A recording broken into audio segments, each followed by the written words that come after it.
আল্লাহ পাক রব্বুল আলামিন বলেন, লা তাকনাতু মির রাহমাতিল্লাহ ইন্নাল্লাহা ইয়াগফিরুয যুনুবা জামিআ ইন্নাহু হুয়াল গফুরুর রহিম। আল্লাহু আকবার বলেন। আল্লাহ পাক রব্বুল আলামিন বলেন, ও জামালপুরের মানুষ, হাজার অন্যায় করেছো, হাজার হাজার অপরাধ করেছো, এরপর আমি আল্লাহ পাক রব্বুল আলামিন তোর জন্যই আমার রহমতের দরজা খুলে দিয়েছি। ভাইজান, আল্লাহ পাক রব্বুল আলামিন তার বান্দাদেরকে ডাকেন, প্রত্যেক দিন ডাকেন। একবার নয়, দুইবার নয়, তিনবার নয়, চারবার নয়, পাঁচবার নয়, ছয়বার নয়, সাতবার নয়। আমার আল্লাহ পাক রব্বুল আলামিন তার বান্দাদেরকে প্রত্যেক দিন 7-10কে 70 বার করিয়া ডাকেন। বলুন সুবহানাল্লাহ। কয়বার ডাকে বলেন? 7-10কে 70 বার করিয়া ডাকে। ভাইজান, এই জন্য আল্লাহ পাক রব্বুল আলামিন বলেন, এ বান্দা, আমি মাওলার রহম থেকে নিরাশ হয় না। এরপর আমি আল্লাহ পাক রব্বুল আলামিন তোর জন্য আমার রহমতের দরজা খুলে দিয়েছি। বলুন সুবহানাল্লাহ। তাহলে সেই আল্লাহকে ডাকতে হবে কি হবে না বলেন? আল্লাহ পাক রব্বুল আলামিন বলেন, লা তাকনাতু মির রাহমাতিল্লাহ ইন্নাল্লাহা ইয়াগফিরুয যুনুবা জামিআ ইন্নাহু হুয়াল গফুরুর রহিম। আল্লাহু আকবার বলেন। আমার ভাইরা, আমার বন্ধুগণ, আল্লাহ রাব্বুল আলামিন আজ থেকে বহু বছর আগে এই দুনিয়ার জমিনে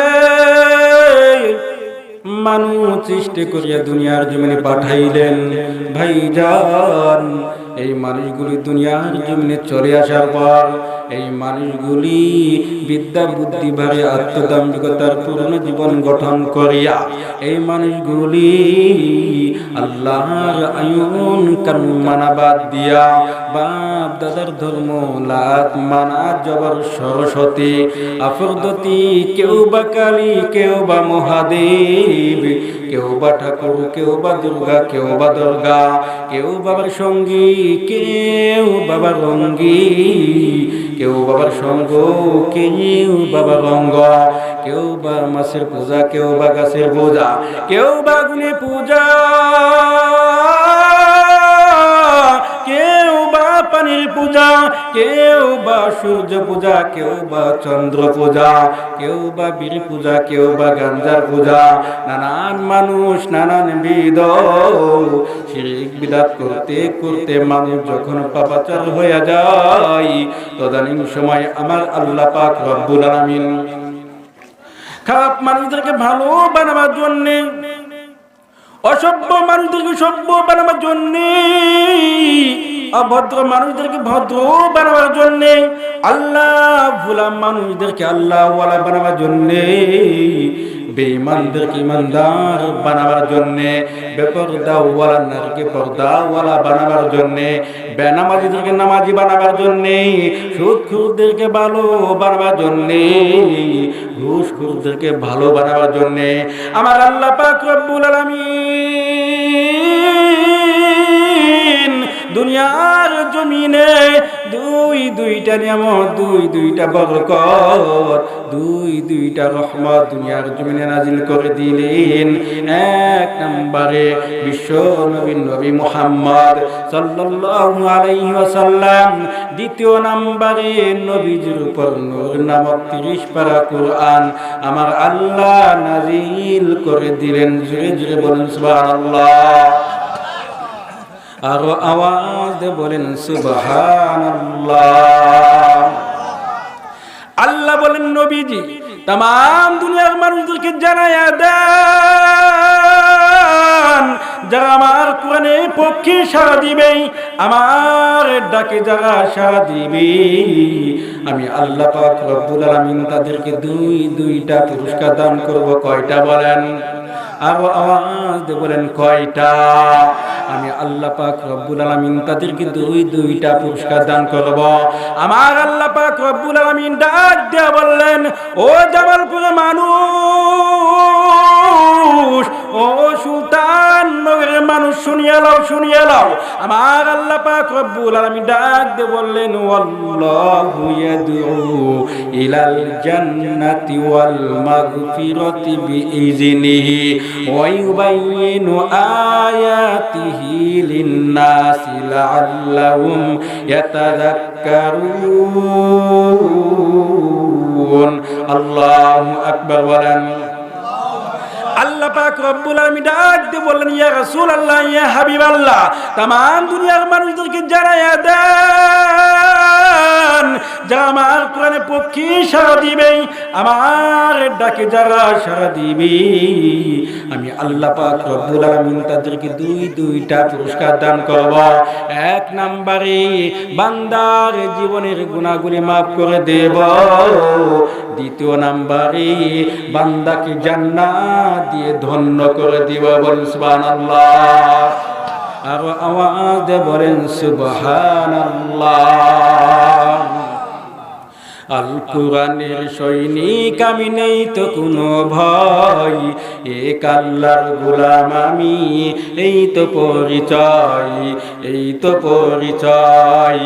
আল কোরআনের সৈনিক আমি, নেই তো কোনো ভয়, এক আল্লাহর গোলাম আমি, এই তো পরিচয়, এই তো পরিচয়। এই দুনিয়ার সবই মিশে, এই দুনিয়ার সবই মিশে, আসল কিছু নয়, এক আল্লাহর গোলাম আমি, এই তো পরিচয়, এই তো পরিচয়। কথা বলেন ঠিক কিনা? কোরআনের পক্ষে সাড়া দিলে গুনাহ মাফ করবেন কে? আর আওয়াজ দিয়ে বলেন মাফ করবেন কে? আমার ভাই, আমার বন্ধুগণ, কোনো দিকে নজর নাই, দিলটাকে নরম করে দিবেন রে বাবা। এ জামালপুরের মানুষ, ও সুলতান নগরের মানুষ, শুনিয়ে লাও, শুনিয়ে লাও। এ বাজান, ওয়াজ শোনা সবারই ভাগ্য হয় না, হয় না।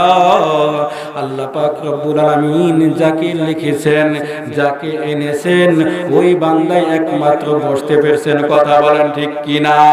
আল্লাহ যাকে বসাই, আল্লাহ যাকে বসাই, তাকে কেউ তুলতে পারে না। আর কেউকে যদি না বসাই, ওই মানুষটাকে কেউ বসাইতে পারে না। কথা বলেন ঠিক কিনা? আমার ভাই, আমার বন্ধুগণ, কোনো দিকে নজর নাই, দিলটাকে নরম করে দিয়ে বলেন, শুনবেন রে বাবা। এ বাজান, কোরআনের পক্ষে সাড়া দিলে গুনাহ মাফ করবেন কে? এ বাজান, কোনো দিকে নজর দিবেন না।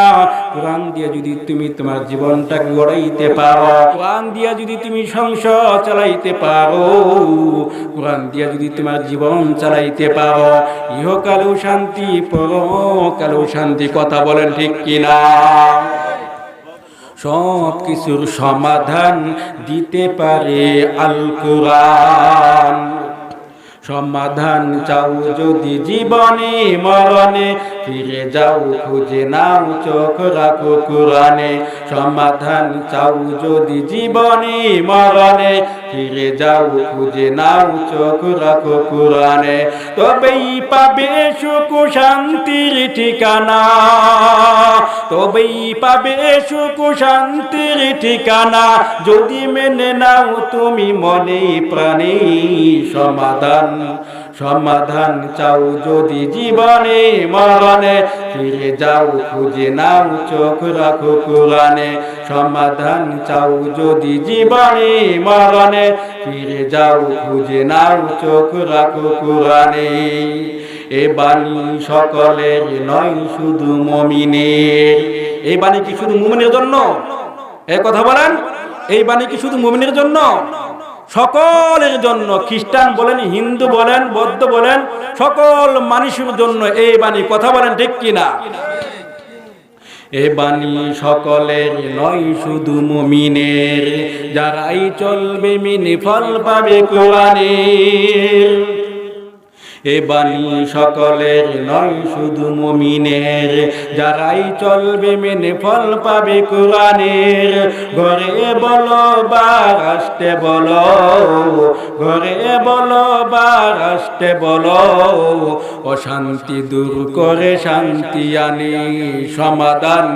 সমাধান চাও যদি জীবনে মরণে, ফিরে যাও খুঁজে নাও চোখ রাখো কোরআনে।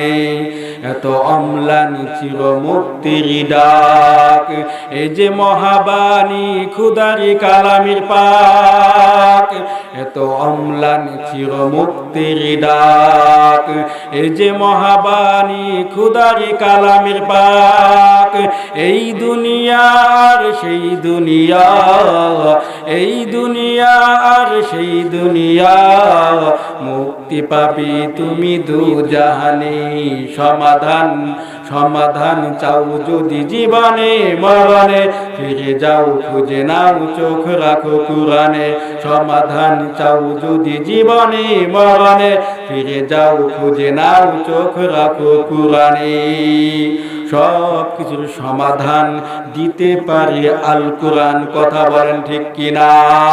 আমার ভাইরা আমার বন্ধুগণ, এ বাজান, এই কোরআনের ভিতরে নারীদের পর্দার কথা আছে না নাই?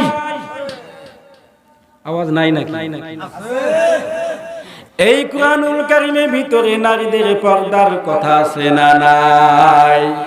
আল্লাহ পাক রব্বুল আলামিন যখন আদম আলাইহিস সালামকে বানাইলো, আদম আলাইহিস সালামকে বানাইয়া জান্নাতের ভিতরে দিয়ে দিল। হে আদম, তুমি জান্নাতের ভিতরে ঘোরাফেরা করো, জান্নাতের ভিতরে বসবাস করো। আল্লাহ পাক রব্বুল আলামিন আদম আলাইহিস সালামকে জান্নাতে দিয়ে দেয়। আদম আলাইহিস সালাম জান্নাতের ভিতরে ঘোরাফেরা করে। এরপর আদম আলাইহিস সালাম কেমন কেমন জানি করে। আমাদের সন্তানের বয়স যখন 18 থেকে 20 হয়ে যায়, সন্তানের চলাফেরা দেখলে আমরা বুঝতে পারি সন্তানের জন্য কি প্রয়োজন। সন্তানের জন্য একজন সঙ্গী প্রয়োজন, কথা বলেন ঠিক কিনা? আদম আলাইহিস সালাম জান্নাতের ভিতরে বসবাস করে, জান্নাতের ভিতরে ঘোরাফেরা করে। এরপর আদম আলাইহিস সালাম কেমন কেমন জানি করে। আল্লাহ পাক রব্বুল আলামিন বুঝতে পারলেন আদমের জন্য একজন সঙ্গী প্রয়োজন। কি প্রয়োজন বলেন? আদমের জন্য একজন সঙ্গী প্রয়োজন। এবার আদম আলাইহিস সালামকে জান্নাতের ভিতরে ঘুম পাড়াইয়া দিল। ঘুম পাড়াইয়া দেওয়ার পর আল্লাহ পাক রব্বুল আলামিন আদম আলাইহিস সালামের বাম পাজর হাড্ডি দিয়া মা হাওয়া আলাইহিস সালামকে বানাইলো। মা হাওয়া আলাইহিস সালামকে বানাইয়া একটু দূরে বসায় রাখলেন আল্লাহ পাক রব্বুল আলামিন। এরপর আদম আলাইহিস সালামকে জাগনা করাইলেন, জ্ঞান ফিরাইলেন। আদম আলাইহিস সালাম যখন জাগনা হইল, জ্ঞান ফিরল, জ্ঞান ফিরিয়ে দেখতে পাইল তার পাশেই একজন সুন্দরী নারী বসা। আদম আলাইহিস সালাম দেখিয়া লোভ হয়ে গেল। যখনই হাত বাড়াই আল্লাহ পাক রব্বুল আলামিন বলেন, হে আদম, সাবধান সাবধান, হাত বাড়াও না। এখন যদি তুমি হাত বাড়াও ইফটিজিং এর ভিতরে পইরা যাইবা। তাহলে বোঝা গেল সুন্দরী নারী দেখলে পুরুষ হাত বাড়াইব, এটা হলো পুরুষের স্বভাব, কথা বলেন ঠিক কিনা? পুরুষ হাত বাড়াইব, যে পুরুষ হাত না বাড়াইব বোঝা যাবে এই পুরুষের সমস্যা আছে, কথা বলেন ঠিক কিনা? আল্লাহ পাক রব্বুল আলামিন আদম আলাইহিস সালামকে বলেন, হে আদম, এই নারী তোমার জন্যই বানাইছি। এই নারীকে যদি তুমি পাইতে চাও বিবাহের মাধ্যমে তোমাকে পাইতে হবে। আমি আল্লাহ পাক রব্বুল আলামিন তোমাকে এবং হাওয়াকে বিবাহের বন্ধনে আবদ্ধ করে দিলাম। হে আদম, এখন তুমি আর হাওয়াকে নিতে পারো। এখান থেকে বোঝা গেল পুরুষের স্বভাব সুন্দরী নারী দেখলে পুরুষ আকৃষ্ট হবেই, হাত বাড়াইবে। কথা বলেন ঠিক কিনা? এই জন্য আল্লাহ পাক রব্বুল আলামিন পর্দার বিধান করে দিয়েছেন। ও নারীরা, তোমরা পর্দার ভিতরে থাকবা। আজকে নারীদের পর্দা নাই, আছে কোথায়? দরজায় এবং জানালায়। নারীদের পর্দা নাই, আছে দরজা এবং জানালায়। কথা বলেন ঠিক কিনা? আমার ভাই, আমার বন্ধুগণ, কোনো দিকে নজর নাই। পর্দা না করিয়া সুন্দর শাড়ি পরিয়া নিজের স্বামীকে দেখাই না, পর পুরুষকে দেখাই। আওলাকে সে পাগল পেশে নিজের স্বামীর সামনে যায় না, পর পুরুষের সামনে যায়। কথা বলেন ঠিক কিনা? সুন্দর শাড়ি পরে নারী, পর পুরুষকে দেখায় ভালো। শয়তানে কয় সব নারী সবই আমার খালা। আওলাকে সে পাগল ভেসে ঘুরছে যে সব নারী।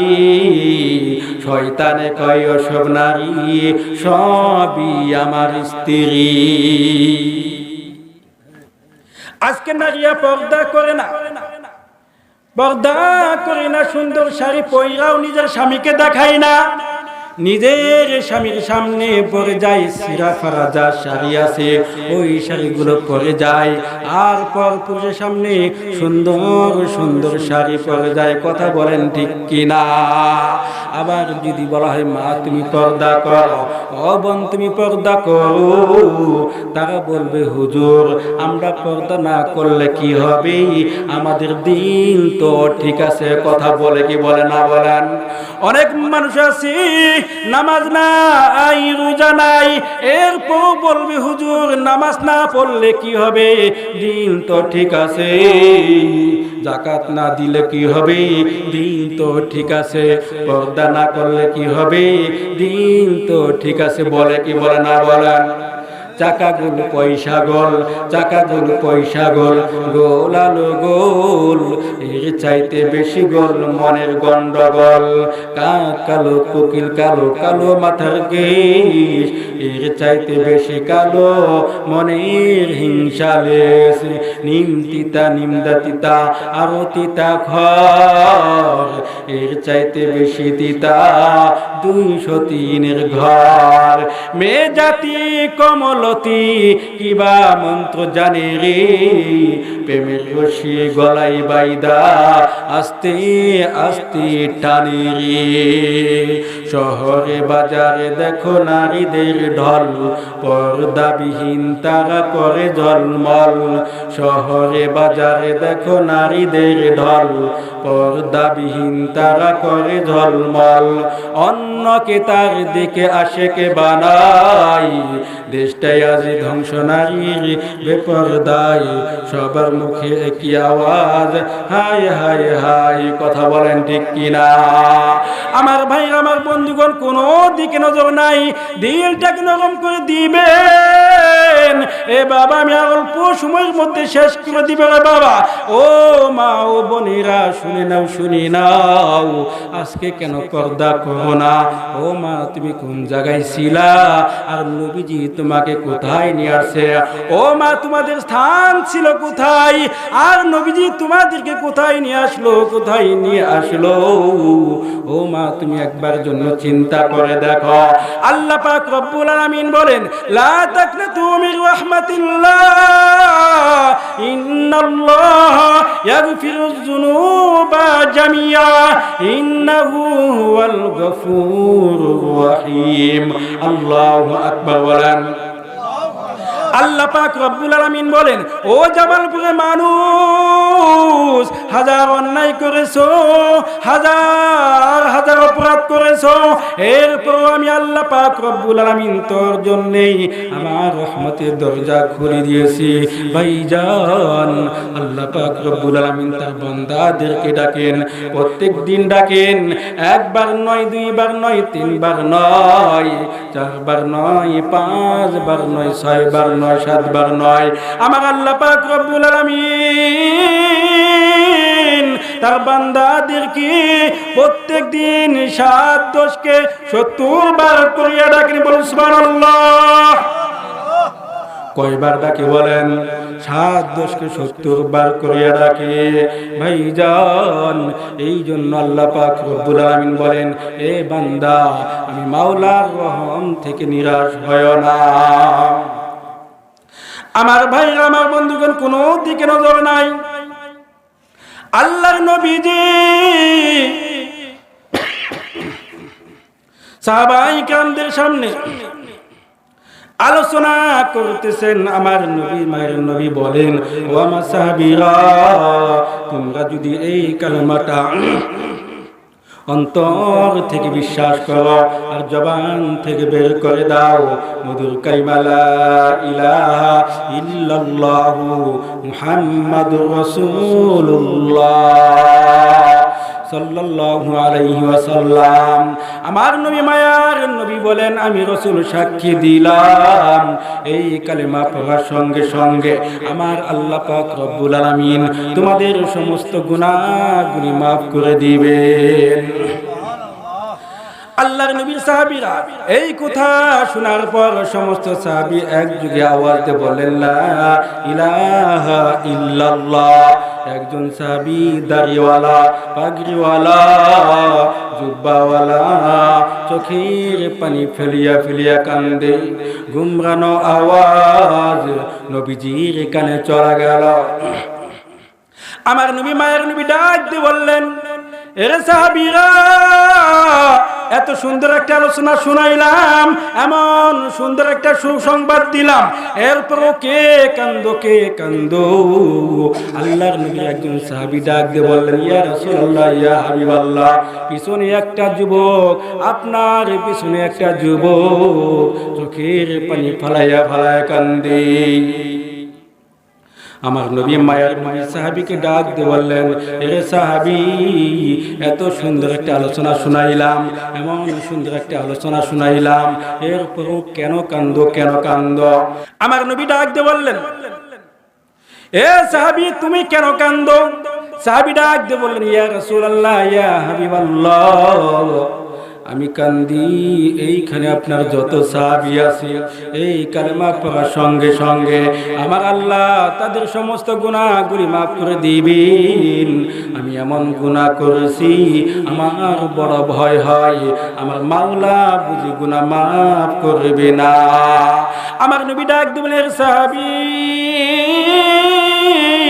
না জানি কি গুনাহ করেছো, কি গুনাহ করেছো যার জন্য তুমি এমন ভাবে কাঁদতেছো? তোমার ঘটনা খুলিয়া বলো।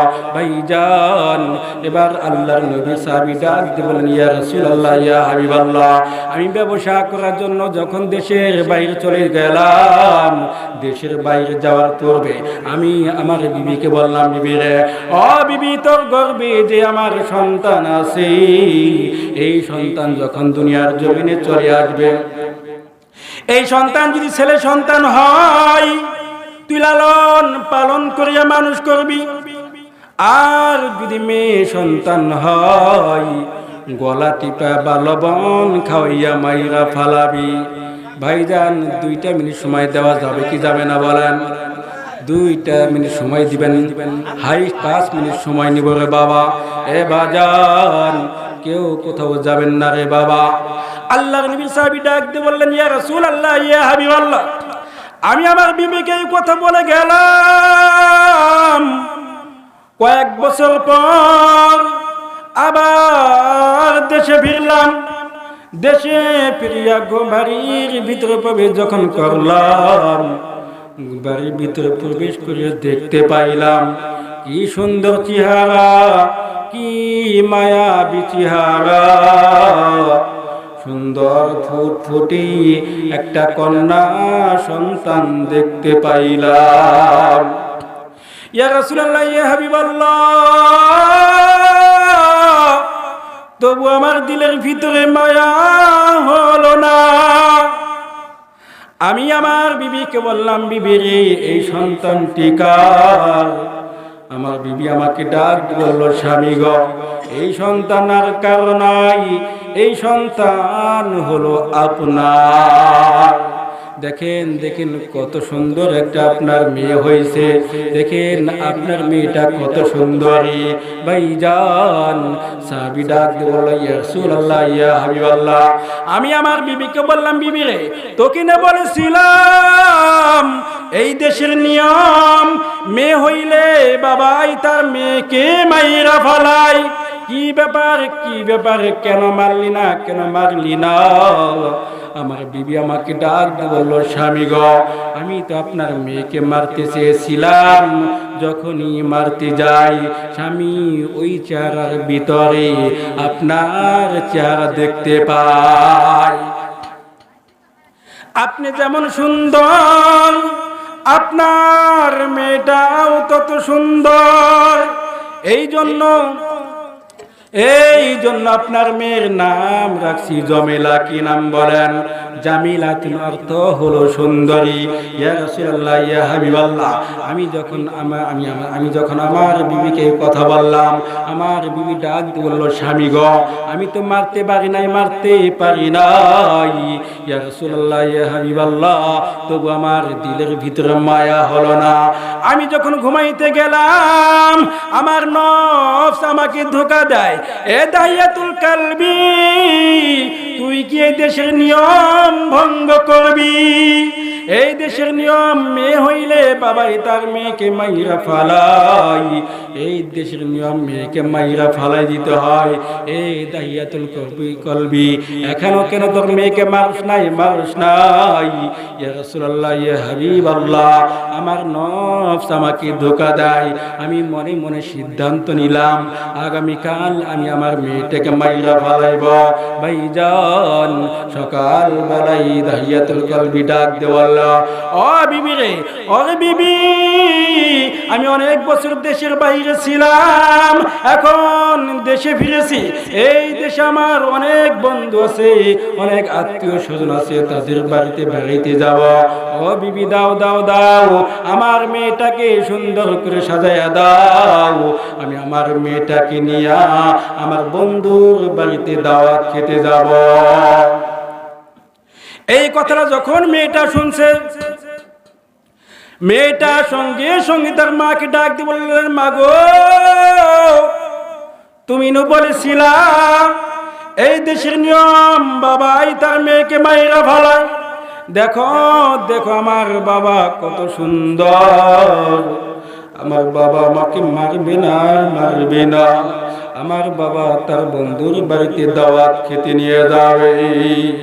ইয়া রাসূলুল্লাহ, ইয়া হাবিবাল্লাহ, তবু আমার দিলের ভিতরে মায়া হলো না। আমি আমার মেয়েটাকে নিয়ে রওনা হলাম, অনেক দূর পর্যন্ত চলে গেলাম। আমার মেয়েটাকে আমি কোলে নিয়েছি, আমি ঘেমে গিয়েছি, আমার কপাল দিয়ে ঘাম বেয়ে বেয়ে পড়তেছে।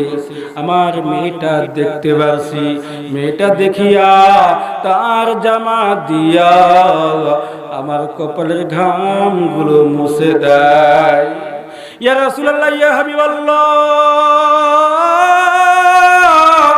তবু আমার দিলের ভিতরে মায়া হলো না। আমি আমার মেয়েটাকে এমন জায়গায় নিয়ে গেলাম যেখানে কোনো মানুষ নাই, যেখানে কোনো বসতি নাই, এমন একটা জায়গায় নিয়ে গেলাম। সেইখানে নিয়ে আমার মেয়েটাকে নামাইয়া দিলাম, আর বললাম, জমেলা তুমি খেলাধুলা করো। এই ফাঁকে আমি একটা গর্ত খনন করা শুরু করলাম। গর্ত খুঁড়তে খুঁড়তে গর্তের বাড়ি আমার গালের দাড়ির সাথে লেগে যায়। আমার মেয়েটা দেখতে পারছি, দৌড়ে আসিয়া আমার মেয়েটা তার হাত দিয়া আমার গালের দাড়িগুলো ঝেড়ে দেয়। ইয়া রাসূলুল্লাহ, ইয়া হাবিবাল্লাহ, তবু আমার দিলের ভিতর মায়া হলো না, আমার দিলের ভিতর মায়া হলো না। আমার মেয়েটা ডাক দিয়ে বলতেছেন, বাবা গো, তুমি কার জন্য গর্ত খুঁড়তেছো? ও বাবা, কার জন্য গর্ত খুঁড়ো?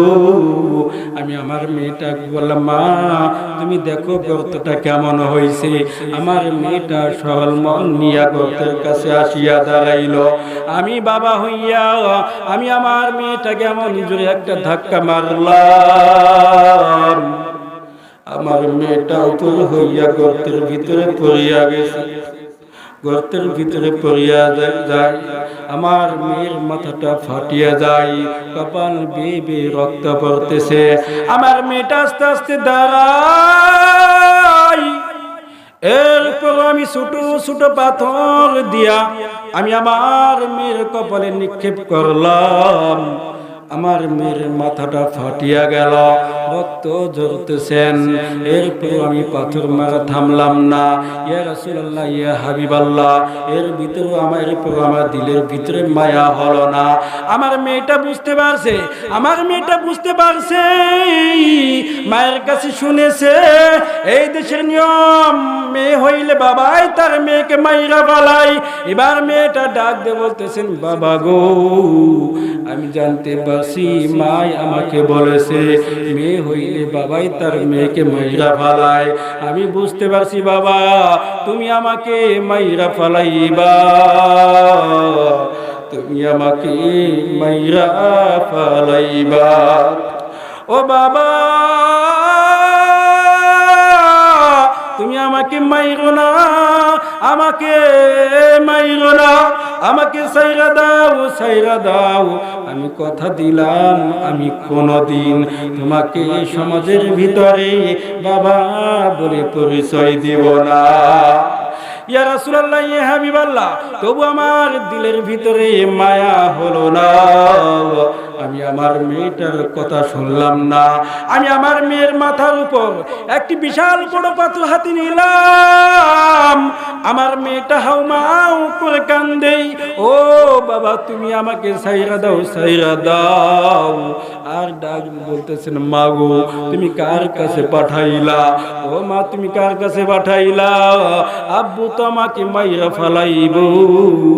ইয়া রাসূলুল্লাহ, ইয়া হাবিবাল্লাহ, এরপরে বিশাল পাথর নিয়ে যখন আমি ঠাস করে আমার মেয়ের মাথার উপরে মারলাম, মেয়ের মাথাটা ফাটিয়া গেল। আমার মেয়ের মাথার মগজটা বের হয়ে গেল।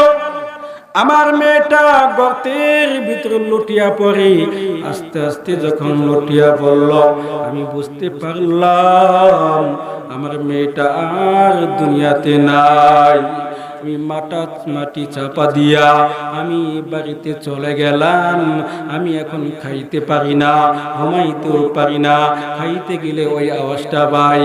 আমার মেয়েটা ডাক দিয়ে বলে, না আব্বু গো তুমি কেমন বাবা, কেমন বাবা, আমাকে মাইরা ফালাইলা, আমাকে মাইরা ফালাইলা। ইয়া রাসূলুল্লাহ, ইয়া হাবিবাল্লাহ, তবু আমার দিলের ভিতরে মায়া হয় নাই। আমার মেয়েটাই কথা আমাকে বলি, আমি আর কেমন এখন খাইতে পারি না, ঘুমাইতেও পারি না, শুধু এই আওয়াজটাই শুনতে পাই। আমার নবী যে এই কথা শোনার পর আমার নবী কান্দে, আমার নবী কান্দে, আমার নবী কান্দে, সাহাবাইরাও কান্দে, নবীজিও কান্দে। আর নবীজি ডাক দিয়ে বললেন, নবীজি একজন সাহাবীকে গলা ধরিয়া কান্দে আর ডাক দিয়ে বললেন, এই সাহাবী এমন কাজ করছে, বাবা হইয়া তার মেয়েকে মাইরা ফেলাইছে। বাবা কেমন হয়, বাবা কেমন হয়, আমি নবী দেখি নাই। আমার বাবা নাই, আমার মাও নাই, আর এই বাবা হইয়া তার মেয়েটাকে মাইরা ফেলাইছে, মাইরা ফেলাইছে। আমার নবীজি কান্দে ঠোঁটগুলো কাঁপতেছেন। এরপর নবীজি বলেন, এ সাহাবী, আমার আল্লাহ পাক রব্বুল আলামিন ঘোষণা দিয়েছেন, লা তাকনাতু মির রাহমাতিল্লাহ, ও বান্দা, আমি মাওলার রহম থেকে নিরাশ হয়ো না।